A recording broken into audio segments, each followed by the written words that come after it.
We're continuing to follow the breaking news out of Russia. Russian President Vladimir Putin is promising swift justice for a mercenary group whose revolt he calls an armed mutiny. In an overnight address, Putin calls the Wagner group's rebellion a treasonous stab in the back.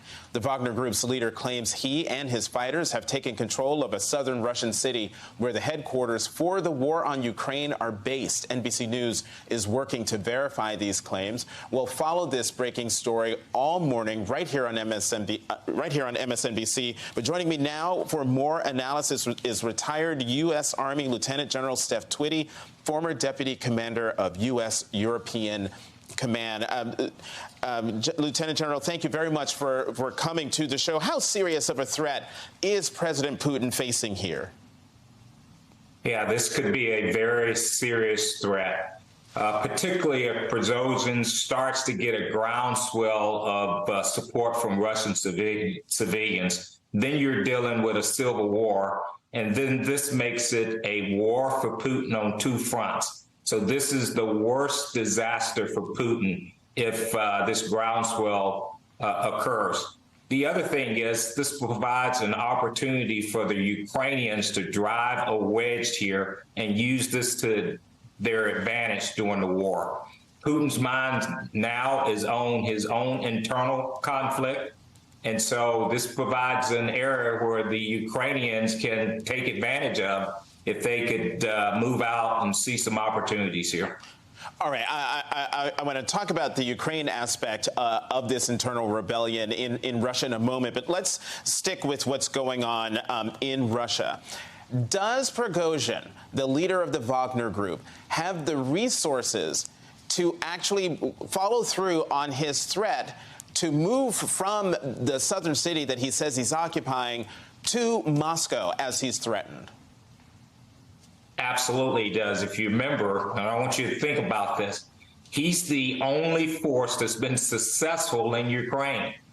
He was able to take Bakhmut when the Russians couldn't do it. And so if you look across the war in Ukraine over the past year and a half, the Russian military, they've been a failure in Kyiv, they've been a failure here in Kherson, they've been a failure in Kharkiv.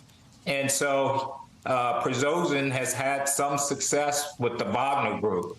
And so he has the resources. He has a band of thugs, prisoners, convicts that really do not have any allegiance to Putin whatsoever and may not even have allegiance to the country of Russia. But when this is what happens when you provide militias the ammunition and you don't put any guardrails associated with them and you tell them to get out there and fight, they could turn on you. And this is what's happening now.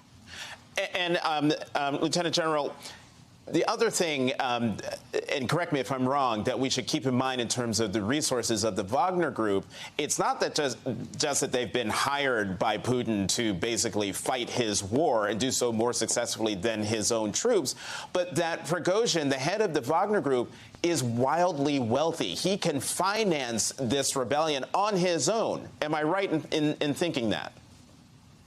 Absolutely. He has a tremendous amount of resources, particularly coming out of Africa. As you know, he's used his forces to fight in Africa, and he's been able to resource his military from the minerals, the diamonds, and so forth that he's been able to gain out of Africa. So he has a tremendous amount of wealth and can fund this fight probably more so than Putin can fund his own forces at this point.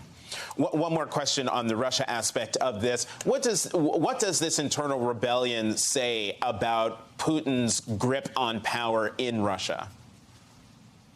Well, I think what it really says is, and I alluded to it earlier, the last thing any country should do is allow militias to form and you put no guardrails associated with them.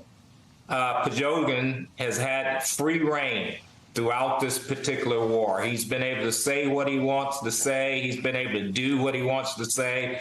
There's no contract between his forces and the military. And so therefore, they're running around like a band of bandits, and Putin allowed this to happen. Now trying to rein something like that in will be very difficult for Putin. He's lost all the disrespect from the Wagner forces, and certainly the Russian military has lost all kind of respect from the Wagner forces because they have not been capable fighters on the battlefield.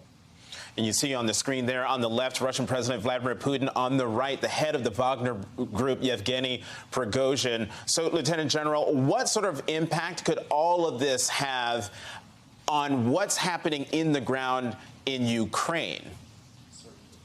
Yeah, so here's an opportunity.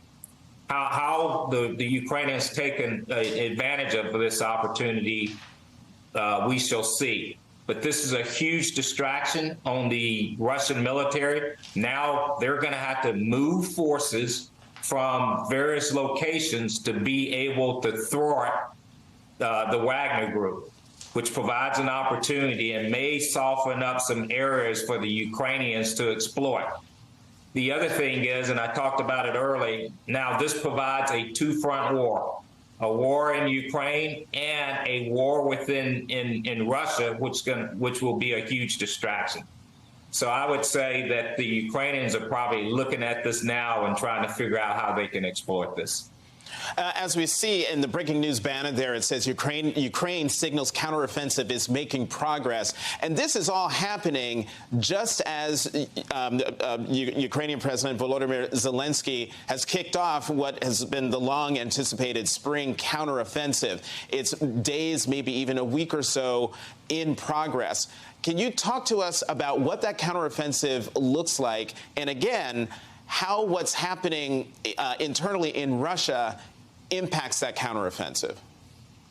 Yeah, so what you're seeing on the Ukrainian battlefield at this point in time, and this is slow progress, but it is intended to be a slow progress. You know, I have a lot of years in combat, and it was slow for me as well, particularly when you're talking about mines, trenches, dug-in bunkers, elaborate defense systems. You have to fight through all that stuff.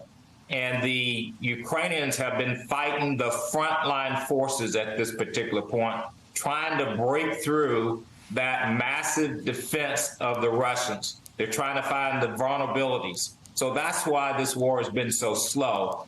The heavy fight is still to come, where the main Russian defense belt is located. And so opportunities in Donetsk, they've been making small progress there. They've been making small progress in the Bakhmut area. And I think we'll continue to see this small progress. And it's going to get tougher and tougher as they go along here. Again, opportunities in terms of the Russian conflict that's going on right now. If forces move from Ukraine to be able to support the internal defense of Russia, there will be opportunities there that will present itself to the Ukrainians that they should exploit.